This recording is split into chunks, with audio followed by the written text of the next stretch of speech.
പറഞ്ഞ് സ്ക്രീൻഷോട്ടിൻ പേര് പറഞ്ഞ് കബളിപ്പിക്കാൻ നോക്കണ്ട. സിപിഎമ്മിനെ വേട്ടയാടി തീർക്കാൻ നോക്കണ്ട.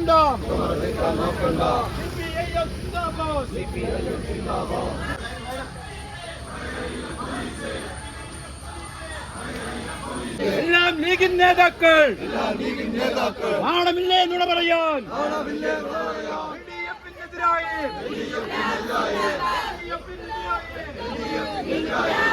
നോക്കുന്നവരെ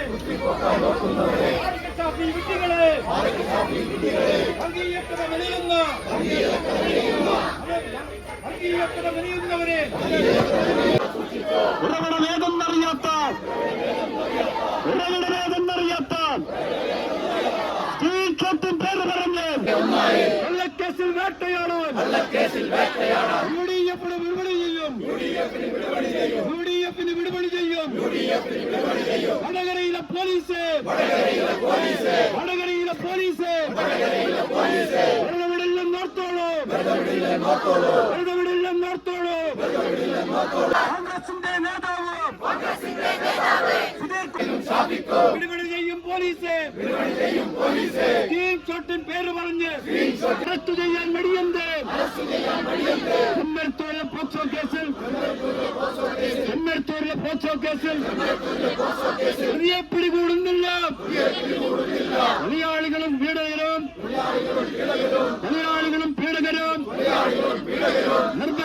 നിർഭയമായി വിലസുന്ന നാട്ടിൽ പ്രതിഷേധങ്ങൾ പടരുമ്പോൾ കള്ളക്കേസുകൾ മറയാക്കി സിപിഎമ്മിൻ സഖാക്കളെ വേട്ടയാടാൻ തയ്യാറായാൽ കയ്യും കെട്ടി ഇരിക്കില്ല. നിലയ്ക്ക് നിർത്തൽ സൂക്ഷിച്ചോ. താക്കീത്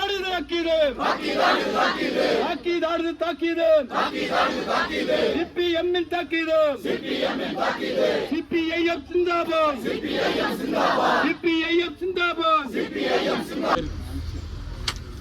കഴിഞ്ഞ പാർലമെന്റ് തെരഞ്ഞെടുപ്പിൽ ഇടതുപക്ഷ ജനാധിപത്യ മുന്നണി സ്ഥാനാർത്ഥിയായി മത്സരിച്ച സഖാവ് കെ ശൈലജ ടീച്ചറെ ഏതു വിധേനയും പരാജയപ്പെടുത്തുക എന്ന ലക്ഷ്യത്തോടുകൂടി ഇവിടെ അന്ന് എതിർ സ്ഥാനാർത്ഥിയായി മത്സരിച്ച ഷാഫി പറമ്പിലും അതുപോലെ UDFും എല്ലാം കൂടി ചേർന്നുകൊണ്ട്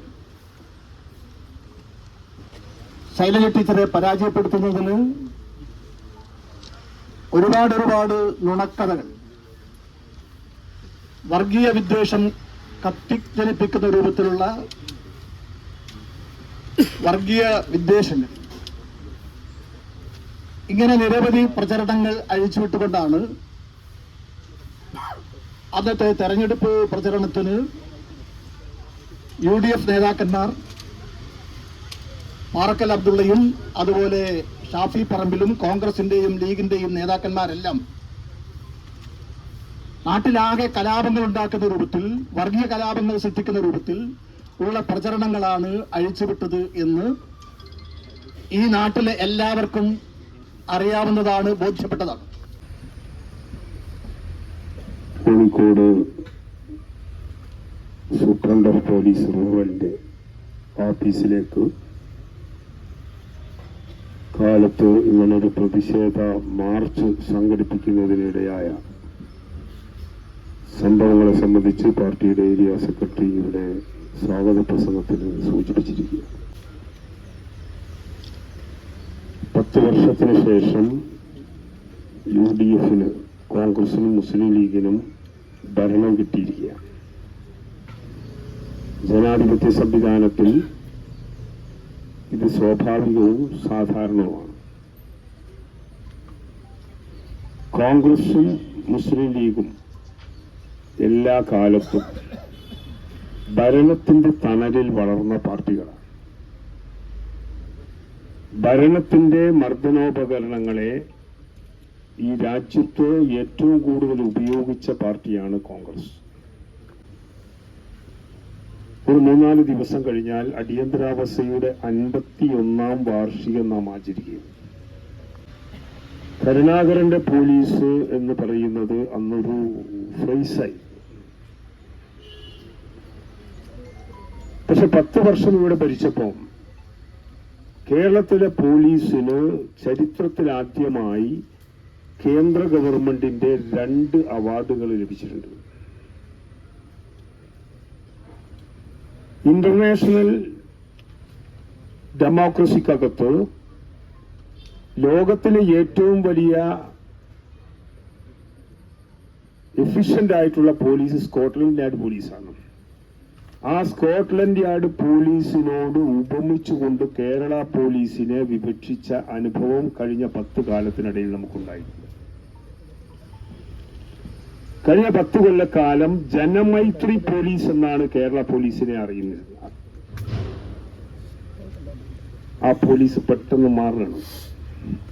ആ പോലീസിൽ എല്ലാവരും ഇല്ല. കാരണം ഇത്തരം നല്ല പ്രവർത്തനങ്ങൾ നടത്തി അവാർഡൊക്കെ നേടിയ പോലീസ് ഉദ്യോഗസ്ഥന്മാരെ എല്ലാം വെല്ലങ്ങും ട്രാൻസ്ഫർ ചെയ്യും. ഞാൻ കോടതിയിലൊരു സംഭവം ഉണ്ടായത് അവിടെ ഒക്കെ ഒരു പാട്ടാണ്. ഗവൺമെന്റ് പ്ലീഡർക്ക് 4 പോലീസുകാർ കാവലും കാണും. ഇന്നലെ മുന്ന ഒരു പോലീസ് അല്ലാതെ ഒരു 4 പോലീസുകാർ വന്നപ്പം പ്ലീഡർ ചോദിച്ചു, നിങ്ങൾ എവിടുന്ന് വന്ന? ഞാൻ DCC ഓഫീസിൽ നിന്ന് പറഞ്ഞു വന്നാണ്. നിങ്ങൾ കാണണം എൻ്റെ ഒരു കഥ. അപ്പൊ DCC ഓഫീസിൽ നിന്ന് നിയമിക്കുക പോലീസുകാർ. അപ്പൊ പ്ലീഡർ പറഞ്ഞു പോലെ DCC ഓഫീസിൽ വന്നാലൊന്നും ഇവിടെ നിൽക്കാൻ പറ്റില്ല, ഇത് കോടതിയാണ്, നിങ്ങളെ ഇങ്ങോട്ട് അലോട്ട് ചെയ്ത ഓർഡറുമായിട്ട് വരിക, നിങ്ങൾക്കൊരു സ്റ്റേഷൻ ഉണ്ടാവും, അവിടെ നിന്ന് ഓർഡറായി വാങ്ങും. അങ്ങനെ അവരെ പറഞ്ഞയച്ചിട്ട് പിന്നെ 2 മണിക്കൂർ കഴിഞ്ഞാൽ ഒരു ഓർഡർ ആയിട്ട് വന്നു എന്നാണ് പറയുന്നത്. അപ്പൊ ആ നിലയിലേക്ക് പോലീസ് മാറിയിട്ടുണ്ട്. അപ്പൊ ഭരണം മാറിയപ്പോ പഴയ കേസുകൾ ചികഞ്ഞെടുത്ത് പ്രതികാരം ചെയ്യാനും രാഷ്ട്രീയമായി അമർച്ച ചെയ്യാനുമുള്ള ധാരണയിലുള്ള പ്രവർത്തനങ്ങൾ തുടങ്ങുകയാണ്. കോൺഗ്രസിന്റെ ഒരു സംസ്കാരവും കോൺഗ്രസിന്റെ കാലാകാലങ്ങളായി കോൺഗ്രസ് എന്ന് പറഞ്ഞാൽ അതാണ്. ഇവിടെ വടകര താലൂക്കിൽ മുസ്ലിം ലീഗും അതിനേക്കാൾ മുമ്പിലാണ്.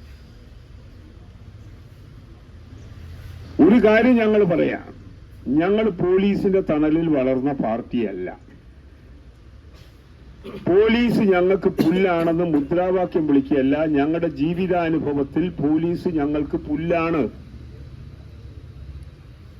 ജനാധിപത്യ സംവിധാനത്തില് പോലീസിനെ ബഹുമാനിക്കേണ്ടടുത്ത് ഞങ്ങൾ ബഹുമാനിക്കും. പക്ഷെ പോലീസിന്റേതല്ലാത്ത പണിയെടുക്കുമ്പോ ആ പോലീസിനെ നേരിട്ട പാരമ്പര്യമുള്ള പാർട്ടിയാണ് കേരളത്തിലെ പാർട്ടി. ലോക്കപ്പിലെ അകാരണമായി ലോക്കപ്പിൽ അടച്ച പ്രതികളെ ലോക്കപ്പിൽ നിന്ന് പിടിച്ചിറക്കിയ അനുഭവം ഈ കേരളത്തിനകത്തുണ്ടെന്ന് നിങ്ങൾ മനസ്സിലാക്കണം. ഞങ്ങളെ അകാരണമായി ദ്രോഹിച്ചിട്ടുള്ള പോലീസ് ഓഫീസർമാരല്ല ഇന്ന് റിട്ടയർ ചെയ്തിട്ടും സമാധാനപരമായല്ല ജീവിക്കുന്നത് എന്ന യാഥാർത്ഥ്യത്തെയും നിങ്ങൾ തിരിച്ചറിയണം. ഞങ്ങൾ അതിനൊന്നും തുനിയുന്നില്ല. ഞങ്ങൾക്ക് ഇതൊക്കെ പുല്ല. ഇവിടെ ഇപ്പൊ എന്താ പ്രശ്നം? ഒരു കാഫർ സ്ക്രീൻഷോട്ടിന്റെ പ്രശ്നമാണ്. ഇവിടെ വിശദീകരിച്ചു ഗോപാൽ മാഷ്. ഞങ്ങളെ കൂട്ടത്തിൽ നിന്ന് ആരെങ്കിലും തെറ്റ് ചെയ്തിട്ടുണ്ടെങ്കിൽ വിത്ത് എവിഡൻസ് നിങ്ങൾ കേസെടുക്കണം. ഇവിടെ ഒരു പോലീസ് അന്വേഷിച്ച് അതിന്റെ ഉറവിടം കണ്ടെത്താൻ കഴിഞ്ഞിട്ടില്ലെന്ന റിപ്പോർട്ട് കൊടുത്ത് ക്ലോസ് ചെയ്തിട്ടുള്ള ഒരു കേസ് റീഓപ്പൺ ചെയ്ത് കഴിഞ്ഞിട്ട് പോലീസ് SP പോലും പറയുന്നത് ഇതിന്റെ തുടക്കം, ഇതിന്റെ ആവിർഭാവം അല്ലെങ്കിൽ ഇതിന്റെ ഈ നിർമ്മിച്ചിരിക്കുന്ന കേന്ദ്രം കണ്ടുപിടിക്കപ്പെട്ടിട്ടില്ല. എന്നാൽ ഇത് ഷെയർ ചെയ്തിരിക്കുന്ന ആൾക്കാർ DYFIക്കാർ മാത്രമാണോ? ഇത് ഷെയർ ചെയ്യുന്ന ഒരു കോൺഗ്രസ്സുകാരനെ നിങ്ങൾ പിടിച്ചോ? ഇത് ഷെയർ ചെയ്തിരിക്കുന്ന ഒരു ലീഗുകാരനെ നിങ്ങൾ പിടിച്ചോ? നിങ്ങൾ ചോദ്യം ചെയ്തോ? നിങ്ങളുടെ മുമ്പിൽ ഒരു അനുഭവമില്ല പോലീസിന് മുമ്പിൽ? ഈ വടകര പോലീസ് തന്നെ എത്രയെത്ര കേസുകളാണ് ഇത്തരത്തിലുള്ള തമ്മാടിത്തം നടത്തിയവരെ പേരിൽ എടുത്തത്? ഇവിടെ യൂത്ത് കോൺഗ്രസ് നേതാവ് എന്ത് തോമസാ? മെർലിൻ തോമസ്.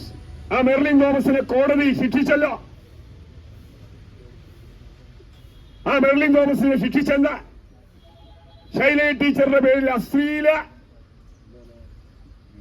വീഡിയോ പ്രചരിപ്പിച്ചതിന്റെ ഭാഗമായിട്ടാണ് മെർലിൻ തോമസിനെ ശിക്ഷിച്ചത്. അത് യൂത്ത് കോൺഗ്രസ്സുകാരാണ്.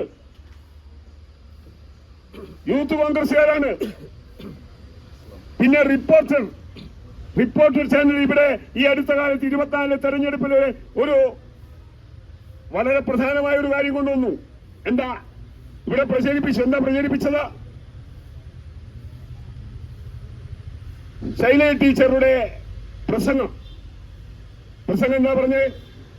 മുസ്ലിങ്ങൾ മതമൗലികവാദികളാണ്, തീവ്രവാദികളാണ്. ആ പ്രസംഗം പ്രചരിപ്പിക്കുകയാണ്.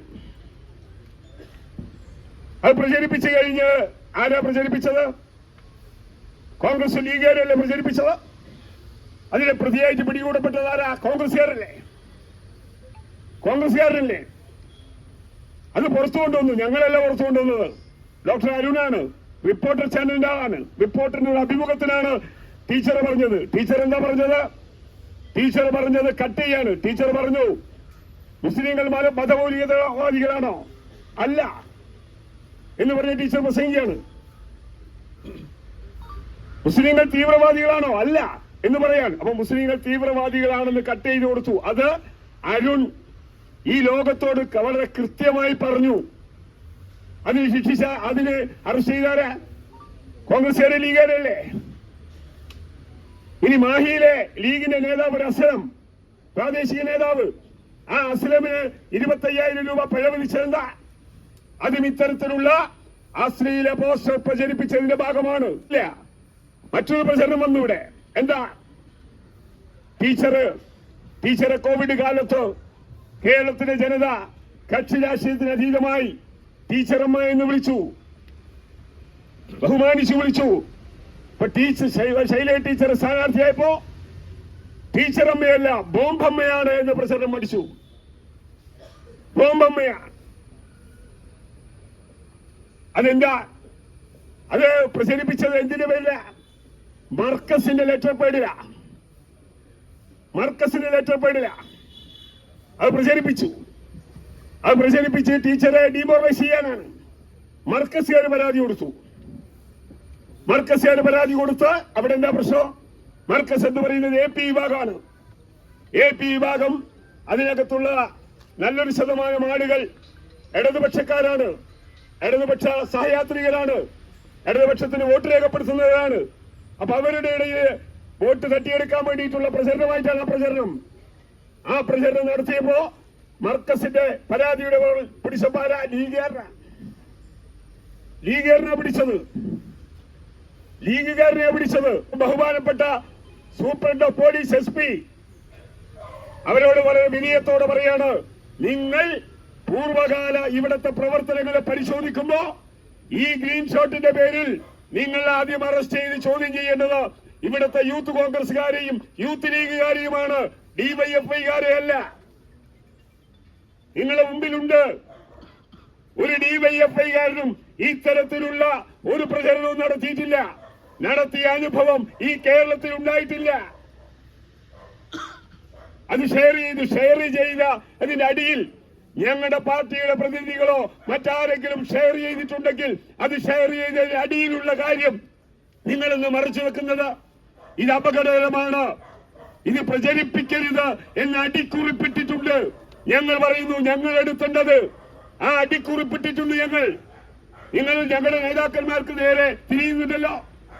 ഇവിടെ 11 DYFIക്കാരെ 6-7 മണിക്കൂർ ഇവിടെ ചോദ്യം ചെയ്തിട്ട് അവരോട് പറഞ്ഞു, എന്താ നിങ്ങൾ ആര് പറഞ്ഞിട്ടാ നിങ്ങൾ ചെയ്തതെന്ന് പറഞ്ഞാൽ മതി, നിങ്ങളെ വിടാം. അപ്പൊ ഒരു ലക്ഷ്യമുണ്ട്. ഞങ്ങളൊക്കെ ജയിലറയും അതിനകത്തുള്ളതെല്ലാം കണ്ടതാ. ലോക്കപ്പ് മർദ്ദനമൊക്കെ നേരിട്ടവരാ. അറിയാം, നിങ്ങൾ കേരളത്തിലെ ഏറ്റവും വലിയ പോലീസ് മർദ്ദനത്തിന് ഇരയായ ആളാ 10 കൊല്ലം കേരളത്തിലെ മുഖ്യമന്ത്രിയായത്. അറിയാം നിങ്ങൾ? സഖാവ് പിണറായി വിജയൻ MLA ആകുമാണ് കണ്ണൂരിലെ നടു റോഡിലിട്ട് വലിച്ച് അറസ്റ്റ് ചെയ്ത് കൊണ്ടുപോയി ലോക്കപ്പിലിട്ട് തല്ലിച്ചതച്ച് മാതിരി തല്ലിച്ചതക്കല നിയമസഭയുടെ ചരിത്രത്തിനകത്ത്. അത് കഴിഞ്ഞ് നിയമസഭയിൽ വന്ന സഖാവ് പിണറായി വിജയന്റെ ഒരു പ്രസംഗമുണ്ട്, നിയമസഭാ രേഖയിലുണ്ട്, അത് വായിക്കണം. ആരും കരയും. അതുകൊണ്ട് ഞങ്ങൾക്ക് ഇതൊന്നും പ്രശ്നമില്ല. ഞങ്ങൾ എല്ലാ കാലത്തും ഈ പാർട്ടി വളർന്നിട്ടുള്ളത് കള്ളക്കേസിനെ അതിജീവിച്ചാണ്. അധികാരി വർഗത്തിന്റെ മർദ്ദനോപകരണങ്ങളെ മല്ലിട്ടുകൊണ്ട് ഒഴുക്കിനെതിരെ നീന്തിയാണ് ഈ പ്രസ്ഥാനം ഇന്നിങ്ങനെ എത്തിയിട്ടുള്ളത്. ആ പ്രസ്ഥാനത്തെ അടിച്ചമർത്താൻ നിങ്ങൾക്ക് കഴിയില്ല. നിങ്ങളൊക്കെ പൂർവീകരുണ്ടല്ലോ, പലരും മൺമറഞ്ഞു പോയത്. അവര് ശ്രമിച്ചിട്ട് നടന്നിട്ടില്ല. ഈ പാർട്ടി അവര് നടന്നിട്ടില്ല. എന്നിട്ട് ഇപ്പൊ ഞങ്ങളുടെ ഒരു DYFI പ്രവർത്തകൻ ഇതിനകത്ത് ഇട്ടിട്ട് ശരിയാക്കി കളയാന്ന് കരുതുക നിങ്ങൾ ആണോ? യഥാർത്ഥ പ്രതിയെ കണ്ടുപിടിക്കണം ഞങ്ങൾക്ക് ആഗ്രഹമുണ്ട്. പക്ഷെ അത് ഉറവിടം കണ്ടുപിടിക്കണം. ഉറവിടം കണ്ടുപിടിക്കാതെ പോലീസ് കേസ് മുന്നോട്ട് പോകില്ലെന്ന് പറഞ്ഞ ഒരു പോലീസ്, നിങ്ങളെ പോലീസ് ഈ പോലീസ് തന്നെയല്ലേ? ഭരണം മാറുമ്പോ അതിന്റെ നിയമത്തിനും അതേപോലെ തന്നെ നിയമ നടപടിക്കും എന്താ വ്യത്യാസം? ആധികാരികമായി പറയും നിങ്ങൾ പറയും. ഞങ്ങളിങ്ങനെ ഒരു മാർച്ച് നടത്തുന്നത് രാഷ്ട്രീയ പ്രേരിതമായി ഞങ്ങളെ ലക്ഷ്യം വെച്ചുകൊണ്ട് ഞങ്ങളുടെ DYFI സഖാക്കളെ കള്ളക്കേസിൽ കുടുക്കണമെന്ന ധാരണയോടുകൂടിയുള്ള പ്രവർത്തനം നടത്തിയത് കൊണ്ടാണ് ഞങ്ങൾ ഈ പോലീസ് സ്റ്റേഷൻ മാർച്ച് നടത്തുന്നത്. ഈ പോലീസ് സ്റ്റേഷൻ മാർച്ചിൽ ഇത് ഒതുങ്ങില്ല. ഒതുങ്ങുമെന്ന് കരുതുകയും വേണ്ട. ഞങ്ങൾ ഇനിയും ശക്തമായ സമരവുമായി ഞങ്ങൾ മുന്നോട്ട് പോകും. പക്ഷെ ഞങ്ങളുടെ നീതി, ഞങ്ങൾ ചൂണ്ടിക്കാണിക്കുന്ന സത്യം, ആ സത്യത്തെ തിരിച്ചറിയാൻ ഈ നാട് തയ്യാറാകുന്നില്ലെങ്കിൽ കണ്ണടച്ചിരുട്ടാക്കി മുന്നോട്ട് പോകാൻ ഷാഫിയെയും അതേപോലെ തന്നെ പാറക്കലിനെയും സമ്മതിക്കില്ല എന്ന് കണ്ടോളണം. ഇവർ പുറത്തിറങ്ങുന്നെന്ന് ഞങ്ങൾ തീരുമാനിച്ചാൽ ഇവർ പുറത്തിറങ്ങില്ല എന്നാണ് ഞങ്ങൾക്ക് പറയാനുള്ളത്. അതെല്ലാം ഇവിടെ കണ്ടതാ. മന്ത്രിമാരെ തടയൽ സമരം നടത്തിയ പ്രസ്ഥാനമാണ് DYFI പ്രസ്ഥാനം. അന്ന് മന്ത്രിമാർ ഈ പോലീസിൽ നിന്നും വെച്ച് പുറത്തിറങ്ങിയിട്ടില്ല. ഒരു പരിപാടിയും ആ സമരം തുടങ്ങിയത് മുതൽ കേരളത്തിലെ മന്ത്രിമാർക്ക് നടത്താൻ കഴിഞ്ഞിരുന്നില്ല. കണ്ടതാ. ഞങ്ങൾ അതിലേക്കൊന്നും കൊണ്ടുപോകണ്ട. ഞങ്ങൾ അതിലേക്കൊന്നും കൊണ്ടുപോകണ്ട. ഞങ്ങളിൽ നിന്ന് സമാധാന ഗോപാല മാഷ് പറഞ്ഞ പോലെ സമാധാനപരമായി ഞങ്ങളുടെ പ്രതിഷേധം രേഖപ്പെടുത്താനാവുന്നത്. വളരെ സമാധാനപരമായി തന്നെയാണ് ഞങ്ങൾ ഈ മാർച്ച് നടക്കുന്നത്. ഞങ്ങൾ സാധാരണ ഞങ്ങളുടെ ജനാധിപത്യത്തിനകത്ത് പൂർണ്ണമായും അനുവദനീയമായ സമരമുറകൾ മാത്രമാണ് ഞങ്ങൾ എടുക്കാറ്. എന്നാൽ അതിനാക്രമണകരമായി നേരിടാൻ ശ്രമിക്കുമ്പോൾ ഞങ്ങൾ ഗാന്ധിസത്തിൽ വിശ്വസിക്കുന്നവരല്ല. വലത്തെ ചെവിട്ട തടി കിട്ടി ഇടത്തെ ചെവിട് ഞങ്ങൾ കാണിക്കില്ല. വലത്തെ ചെവിട്ട തടിക്കുമ്പോ ഞങ്ങൾ ആ കൈ പിടിക്കും. അതെത്ര വലിയവനായാലും ഞങ്ങൾ പിടിക്കും.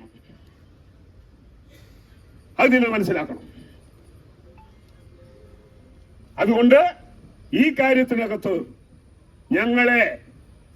ഞങ്ങൾ ഇത്രയും പോലീസ് വേട്ടയാടലൊക്കെ എത്ര കണ്ടുവന്നവരാ. ജയിലിൽ കിടക്കാത്ത ഞങ്ങളുടെ നേതാക്കന്മാരും ഞങ്ങളുടെ പ്രവർത്തകരും കുറവായിരുന്നു ഒരു കാലത്ത്. അതുകൊണ്ട് ജയിലും ലോക്കപ്പും പോലീസ് മർദ്ദനമൊന്നും ഞങ്ങൾക്കൊരു പ്രശ്നമില്ല. പക്ഷേ അകാരണമായി അതെല്ലാം നടത്തിയവരെ ഞങ്ങൾ നേരിട്ടിട്ടുണ്ട്. ഇവിടെ ചില പോലീസുകാർക്കുണ്ട് ഇപ്പം എന്താ ആവേശം. വിടുപണി ചെയ്യൽ ഇങ്ങനെ വിടുപണി ചെയ്യാൻ മനക്കിടണം.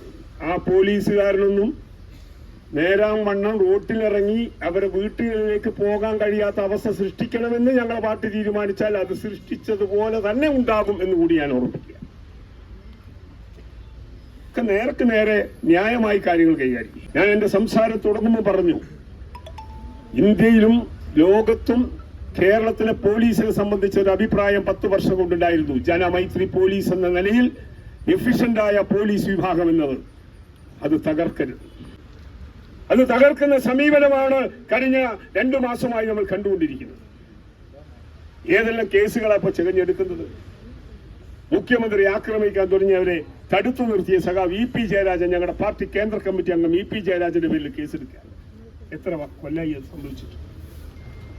അങ്ങനെ ഓരോ കേസുകളും ചികഞ്ഞെടുക്കുന്നുണ്ട്. ഞാൻ ദീർഘിപ്പിക്കുന്നില്ല. സഖാക്കളെ, നമ്മൾ ചോരച്ചാലുകൾ നീന്തിക്കയറിയ പ്രസ്ഥാനമാണ്. അത് വെറുതെ പറയുന്ന വാക്കുകളല്ല. അനുഭവത്തിൽ നിന്ന് പറയുന്ന വാക്കുകളാണ്. ഈ പ്രസ്ഥാനം വളർന്നു പന്തലിച്ച് 10 വർഷം കേരളത്തിന്റെ ഭരണം നടത്തുന്നിടത്തിലേക്ക് എത്തിയത് നമ്മൾ ജനങ്ങളോടൊപ്പം നിന്ന് സാമൂഹ്യ നീതിക്ക് വേണ്ടി പോരാട്ടം നടത്തിയിട്ടാണ്. നമുക്ക് അഭിമാനത്തോടെ പറയാൻ കഴിയും, ഈ കേരളത്തിലെ ജനങ്ങൾ അനുഭവിക്കുന്ന എല്ലാ സാമൂഹ്യ നീതിയും ഈ പാർട്ടി നേടിക്കൊടുത്തതാണ്. മറ്റാർക്കും അതിൽ അവകാശം ഉന്നയിക്കാൻ വേണ്ടി കഴിയില്ല. അതുപോലെ നമ്മൾ അത്തരത്തിലുള്ള പ്രവർത്തനങ്ങളെ ആ രീതിയിൽ കണ്ടുകൊണ്ട് തന്നെ ഇനിയും മുന്നോട്ട് പോകും. നമ്മൾ അടിച്ചമർത്താൻ ശ്രമിക്കുമ്പോഴെല്ലാം റബ്ബർ പന്ത് സിമന്റ് തറയിൽ നമ്മൾ എത്ര ശക്തിയിൽ അടിക്കുന്നുണ്ടോ അത്രയും ശക്തിയിൽ അത് വാനോളം ഉയർന്ന കാണുകയാണ് നമ്മൾ സാധാരണ. അതേപോലെ വാനിലേക്ക് അത് ഉയരുന്ന കാഴ്ചയാണ് നമ്മൾ കണ്ടിട്ടുള്ളത്. അതുകൊണ്ട് നമ്മെ അടിച്ചമർത്തിക്കൊണ്ട് നിങ്ങൾക്ക് മുന്നോട്ട് പോകാമെന്ന് കരുതണ്ട. ആരംഭശൂരത്വത്തിൽ വേഴാമ്പലിനെ പോലെ ഭരണമില്ലാതെ ഇനി ഒരിക്കലും കോൺഗ്രസ് പ്രചരിപ്പിച്ചത് അതല്ലേ, ലീഗ് പ്രചരിപ്പിച്ചത് അതല്ലേ. കോൺഗ്രസ് ഇത്തവണ ഭരണത്തിൽ വന്നില്ലെങ്കിൽ കോൺഗ്രസ് ഉണ്ടാവില്ല. നിങ്ങൾ പച്ചയിൽ പ്രചരിപ്പിച്ചല്ലോ, കോൺഗ്രസുകാരെല്ലാം BJP ആകും. കോൺഗ്രസുകാരല്ലേ ഇപ്പൊ BJPയിലെ പകുതി ആളുകളും കോൺഗ്രസ് അല്ലേ. അപ്പോ കോൺഗ്രസ് BJPയിൽ പോകാതിരിക്കാൻ ലീഗുകാർ കോൺഗ്രസിനെ ജാമ്യമെടുത്തുകൊണ്ട് തെരഞ്ഞെടുപ്പിൽ കെട്ടിവെച്ച നുണ, മനുഷ്യൻ പറയാത്ത നുണ പ്രചരിപ്പിച്ച് അധികാരത്തിൽ വന്ന നിങ്ങൾ ആ അധികാര കസേര ശാശ്വതമല്ല. ആ അധികാര കസേര ഇളകിക്കൊണ്ടിരിക്കുന്ന അധികാര കസേരയാണ്. അത് നിങ്ങൾ മനസ്സിലാക്കണം. അതുകൊണ്ട് ഈ അറസ്റ്റ് അകാരണമായ അറസ്റ്റാണ്, ന്യായീകരിക്കാൻ പറ്റാത്ത അറസ്റ്റാണ്, നീതിപൂർവമല്ലാത്ത അറസ്റ്റാണ്. അത് വളരെ ശക്തമായി അതിന്റെ പ്രതിഷേധം ഞങ്ങൾ രേഖപ്പെടുത്തുകയാണ്. ഇതിന്റെ കുറ്റവാളികൾ ആരായാലും ആ കുറ്റവാളികൾക്ക് നേരെ വിരൽ ചൂണ്ടി അവരെ അറസ്റ്റ് ചെയ്യാൻ തയ്യാറാകണം. ഇവിടെ നടന്ന സംഭവങ്ങളുടെ പരമ്പരയിൽ കോൺഗ്രസും ലീഗുമാണ് അതിന്റെ പിറകിൽ മുഴുവൻ പ്രവർത്തിച്ചത്. ഒരു CPM പ്രവർത്തകനും ഇന്നേ വരെ പ്രവർത്തിച്ചിട്ടില്ല. അവരെ ആരെങ്കിലും പഴയകാല കാര്യങ്ങൾ വെച്ചുകൊണ്ട് പോലും അത്തരം ക്രിമിനലുകളെ അന്വേഷിക്കാൻ പോലും തയ്യാറാകാത്ത പോലീസ് മേധാവികൾ നിങ്ങൾ പരിശോധിക്കണം. നിങ്ങൾ പരിശോധിക്കണം. DYFIക്കാർക്ക് നേരെ ഈ തരത്തിലുള്ള കള്ളക്കേസ് ഉണ്ടാക്കാൻ ഞങ്ങൾ അനുവദിക്കില്ലെന്ന് ഒരിക്കൽ കൂടെ പ്രഖ്യാപിച്ചുകൊണ്ട് ഈ സമരത്തിൽ പങ്കെടുത്ത മുഴുവൻ സഖാക്കളെയും ഹൃദയത്തോട് ചേർത്ത് പിടിച്ച് എന്തെങ്കിലും ഇടപെട്ടിട്ടുണ്ടോ?